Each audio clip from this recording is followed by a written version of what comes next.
If you've ever dreamed about turning a key and opening a door to your house that you own, or driven through a neighborhood and asked yourself, what would it take to live there? Schools First Federal Credit Union is here to share what makes the market tick and how to make your dream home a reality.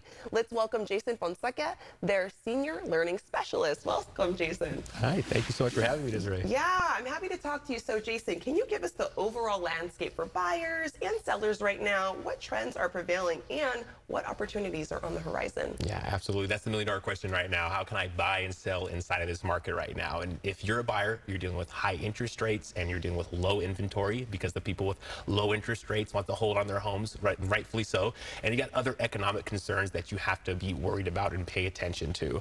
So to sum it up, if you're buying right now, you have high interest rates and you have high housing costs, and it's just not a real good outlook right now for a buyer. And if we're talking about sellers, it kind of comes back to the whole buying side of things, because if you're looking to sell, you're probably looking to buy on the back end. And if you're looking at, per se, a 30-year fix, you're getting about an average of 6 to 6.5%. And if you're adding insurance and taxes and everything that needs to be on that payment, you're looking at a much higher payment than what you're probably looking at on your current first mortgage. So it's leading a lot of sellers to kind of stay put where they're at right now. And it's kind of a tricky landscape right now with real estate. Yeah, it sounds like a juggling act, because if you're looking to sell your home, you obviously want it for a really great price. But then when you got to buy a home, you want to get it for a fairly reasonable price as well. So let's unravel our first inquiry. A curious first-time home buyer ponders the perfect timing amidst the current rates and prices like you were mentioning. What's the savvy move to make there?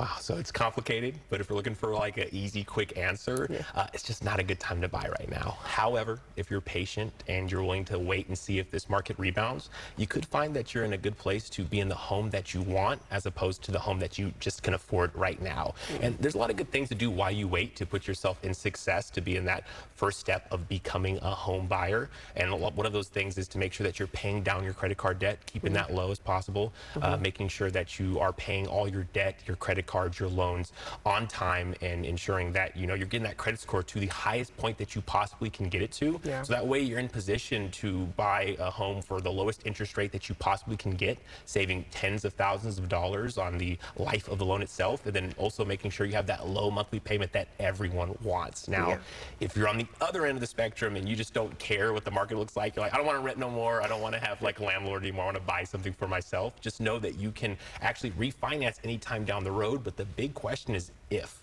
the rates go down, and when that will be, no one knows, and if it's going to happen and how much that will actually be. Yeah, and it sounds like with the waiting game too, while you're waiting for the prices to be a little bit better, you can also be investing in saving to get that new home as you wait as well too.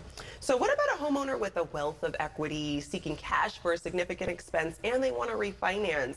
What are alternate options to safeguard that low interest rate while assessing much needed funds? I love that question. Thanks for bringing that up. It's so important right now. I mean, there's always another option than refinancing out of the rate that you want to keep. One thing that people are leaning on right now is home equity loans and home equity lines of credit. And either one of these are great options to ensure that you're keeping that low interest rate on your first mortgage while tapping into the equity that you've earned. So a home equity loan is a second mortgage that's probably going to have a higher interest rate than what you're used to seeing on your first mortgage, but you're not paying that on the full balance. So for example, if you have a $500,000 mortgage right now, you're going to keep that interest rate the same and you're going to take 30 against it in a home equity loan. You're only going to be paying the interest on that alone.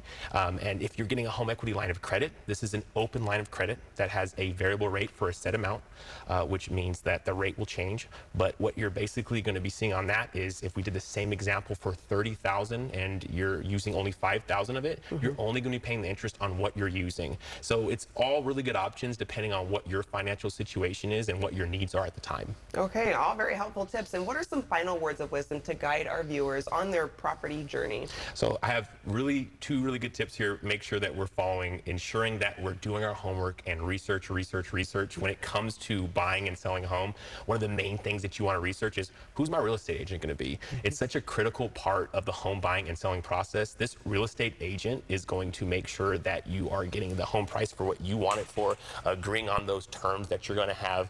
And you don't want to go into that willy-nilly and just kind of pick someone based off of a sense of obligation, right? If you have a friend or a family member that just got their real estate license and maybe they want to use you as part of their business, make sure that you're researching researching what's best for you, because having the wrong real estate agent could be a costly mistake. And if we're talking about research, make sure you're using the tools that you have available to you for free. One resource that you have is SchoolsFirstFCU.org and our financial wellness tab, and you can learn about this topic and any other financial topic that will help you on your financial journey. All right, all very helpful tips as we look into our real estate reality. Thanks so much for joining us this morning. Yeah, thank you so much for having me, Desiree. You bet. And like you mentioned, you can visit one of the many Schools First Federal Credit Union branch locations as seen on the screen. And as always, you can find out more by going to SchoolsFirstFCU.org. Still to come, we'll look into